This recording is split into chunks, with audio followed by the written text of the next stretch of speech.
بسم الله الرحمن الرحیم. حامد و مصلیه. محترمینو، یو محترم رور دا پوښتنه کړې ده چې کله د اوداسه په وخت کې یا د غسل په وخت کې سړی په خوله باندې اوبه ګرځوي، نو په خوله کې د اوبو څه اثر پاته سي، نو په هغه تېرولو سره خو به روژه نه فاسدېږي.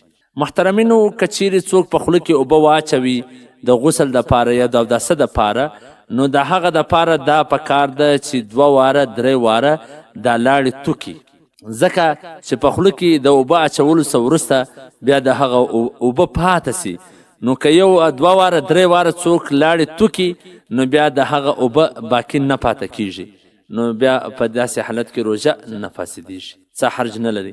خو شرط دا دی چې 2 واره یا 3 واره به دغه لاړې توکې چې په خوله کې تا اوبه واچولې.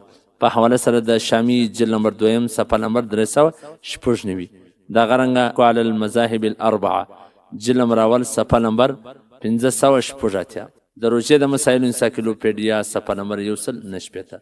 والسلام. ستاسو د دیني او شرعي پوښتنو جوابونکی مولوي عبدالرحمن سمیم صاحب.